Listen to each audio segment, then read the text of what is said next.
మహిళా కమిషన్ దగ్గరికి సుంతా లక్ష్మారెడ్డి గారి ఆధ్వర్యంలో మేమందరం కూడా రావడం జరిగింది.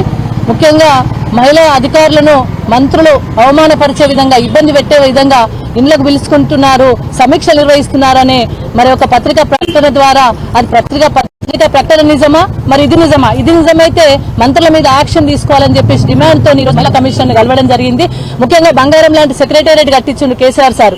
ఆ సెక్రటేరియట్ లో అన్ని డిపార్ట్మెంట్లకు సంబంధించిన ఆఫీసులు ఉన్నాయి కాబట్టి అక్కడ పిలుచుకొని సమీక్షలు చేసుకోవచ్చు ఆ ఛాంబర్లలో. కానీ మహిళా అధికారులను ఇంటికి వెళ్ళడం వల్ల వాళ్ళు చాలా ఇబ్బందులకు గురవుతా ఉన్నారు, వాళ్ళు చాలా కష్టాలకు గురవుతా ఉన్నారు. కాబట్టి మేము ఈ రోజు మహిళా కమిషన్ కలవడం జరిగింది. మహిళలను పూజించాలి, మహిళలు ఎక్కడ గౌరవించబడతారు, అక్కడ దేవతలు విహరిస్తారంటారు. దేవతలాగా చూడకపోయినా పర్వాలేదు, కనీసం మా హక్కులను కాపాడండి, మమ్మల్ని గౌరవించండి.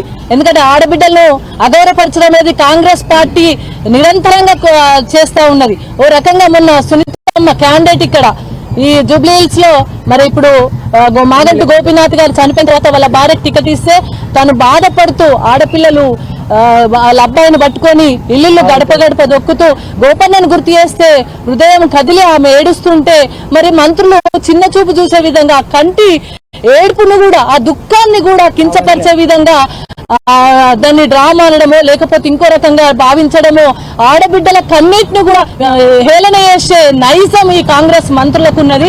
మరి ఈ విధంగా అదే విధంగా మొన్న అందాల పోటీలు జరిగితే అక్కడ జరిగిన వాటిల్లో కొంతమంది ఇబ్బందికరమైన పరిస్థితులు ఆ ఆడబిడ్డలకు కలిగించినప్పుడు కూడా ఎటువంటి చర్యలు తీసుకోలేదు ఈ ప్రభుత్వం.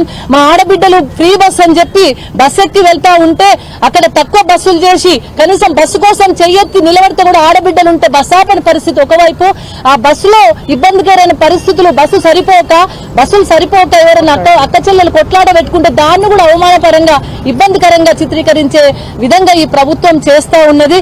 కాబట్టి ఈ ప్రభుత్వాన్ని ఇప్పటికైనా కళ్ళు తెరవండి, ఆడబిడ్డలను గౌరవించండి. ఆడబిడ్డల ఉసురు జరిగిన ఏ ప్రభుత్వం కూడా నిలవది. మరి గతంలో గౌరవ కేసీఆర్ గారు అనేక హామీలు అనేక పథకాలను తీసుకొచ్చి మా ఆడబిడ్డల మిషన్ భగీరథ మంచినీళ్ల పథకం కావచ్చు, అదేవిధంగా ఆడబిడ్డలకు 2000 రూపాయలను పెన్షన్ ఇవ్వడం కావచ్చు మా పెద్ద మనుషులకు, అదేవిధంగా కేసీఆర్ కిట్ లాంటి, కళ్యాణ లక్ష్మి లాంటి పథకాలు తీసుకొస్తే ఇప్పుడున్న ప్రభుత్వం మాత్రం యూరియా కోసం లైన్లో నిలబడే దుస్థితిని కలిగించింది కాంగ్రెస్ ప్రభుత్వం. ఆడబిడ్డను ఎత్తుకొని, చిన్న చంటి బిడ్డను ఎత్తుకొని యూరియా కోసం పడిగాపులు కాసే దుస్థితిని ప్రభుత్వం కలిగించింది. వాళ్ళను కూడా ఏలన చేసే పరిస్థితి మరి ప్రభుత్వం కల్పిస్తా ఉంది. మహాలక్ష్మి స్కీమ్ 2500 ఇస్తాను మా ఆడబిడ్డలకు మాటిచ్చి ఓట్లు వేయించుకొని ఆ మాట మర్చిపోయి మంట కలిపి వాళ్ళను కూడా ఇబ్బందికరమైన పరిస్థితులను నెట్టివేసింది.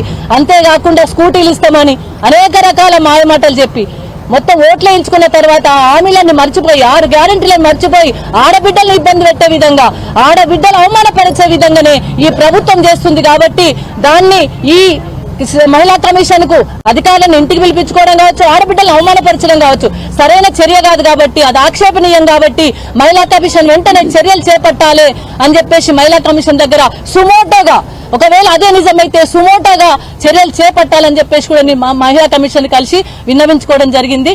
జై తెలంగాణ, జై కేసీఆర్.